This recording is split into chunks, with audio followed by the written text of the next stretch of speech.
Bismillahirrahmanirrahim. Assalamualaikum warahmatullahi wabarakatuh.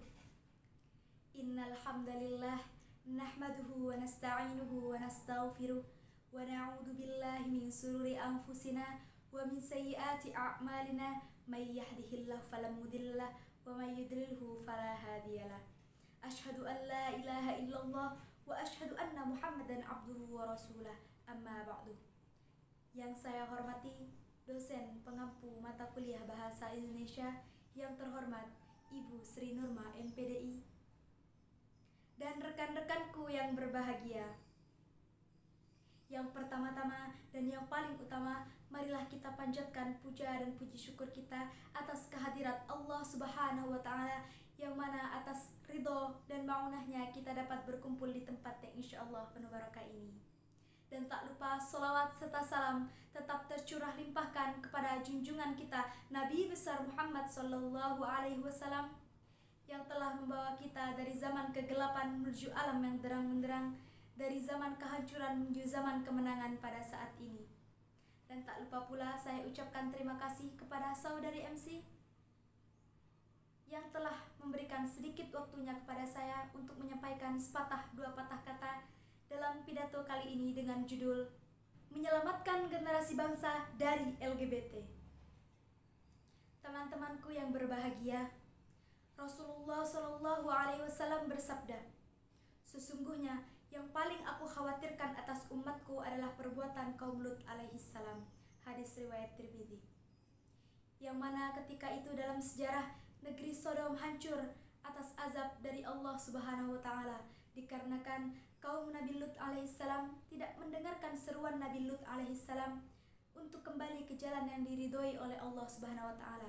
Sebab perilaku kaum Nabi Lut alaihissalam ini termasuk perilaku menyimpang karena menyukai sesama jenis, laki-laki dengan laki-laki dan perempuan dengan perempuan. Komunitas ini dulunya hanyalah sebatas komunitas gay saja, namun sekarang berkembang menjadi komunitas LGBT. Apakah kalian tahu apa yang dimaksud atau apa kepanjangan dari LGBT? LGBT merupakan kepanjangan dari lesbi, gay, biseksual, dan transgender, di mana saat ini sedang menjadi topik hangat pembicaraan di dunia nyata maupun di dunia maya, terutama sosial media. Dikarenakan komunitas ini seringkali melakukan usaha-usaha untuk mengkampanyekan keberadaan mereka. Mereka melakukan berbagai usaha untuk mengkampanyekan keberadaan mereka melalui sosial media yang saat ini sedang viral, yaitu Twitter dan TikTok. Sungguh miris sekali negeri ini. Mereka memberanikan diri mempublikasikan keberadaan mereka sebab di beberapa negara telah disahkannya undang-undang untuk menikahi sesama jenis.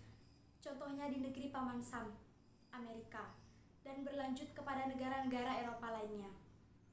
Tidak ada satupun agama yang memperbolehkan pernikahan sesama jenis ini, sebab pernikahan sesama jenis ini merupakan perilaku yang menyimpang. Terutama agama Islam, agama fitrah yang sangat menegaskan bahwa LGBT merupakan perilaku yang haram dan terlarang oleh agama. Majelis Ulama Indonesia menegaskan haram larangan LGBT di negeri ini, sebab hal itu keluar dari fitrah kemanusiaan. Seperti yang telah Allah firmankan dalam surat Al-A'raf ayat 81 yang berbunyi, Bismillahirrahmanirrahim. Innakum lata'tunar rijala syahwatan min dunin nisa bal antum qaumun musrifun. Al-ayah, yang artinya sesungguhnya engkau mendatangi laki-laki untuk melepaskan hawa nafsumu kepada selain wanita. Sesungguhnya engkau termasuk orang-orang yang merugi.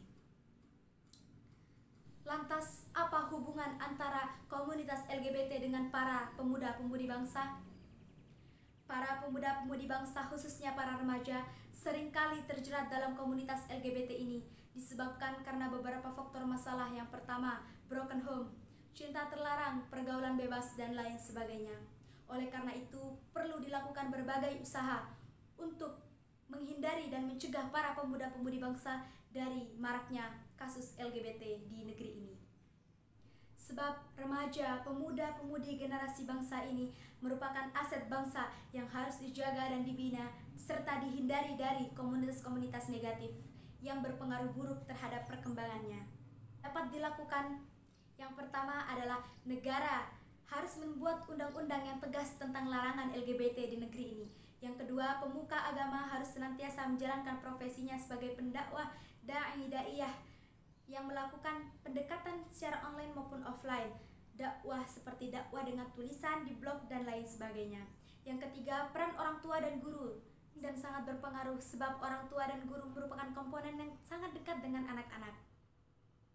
Nah, sebagai pemuda-pemudi generasi bangsa harusnya tahu mana yang baik dan mana yang buruk, mana yang harus ditinggalkan dan mana yang harus diikuti, yang menjadi taulat dan yang bukan. Oleh karena itu, semoga kita semua terjauh dari virus atau komunitas LGBT ini. Ciptakan keluarga sejahtera harmonis. Sebelum mengakhiri pidato pada kesempatan kali ini, izinkan saya mengajak kalian semua untuk sama-sama bernyanyi gerakan anti-LGBT. Mari. Bukan lontong, bukan gado-gado, bukan bak-dabak, bukan ulat tahu. Lesbi, gay, biseksual, dan transgender harus dijauhi dan dihindari. Terima kasih. Sekian pidato dari saya, kurang lebihnya mohon dimaafkan. Wassalamualaikum warahmatullahi wabarakatuh.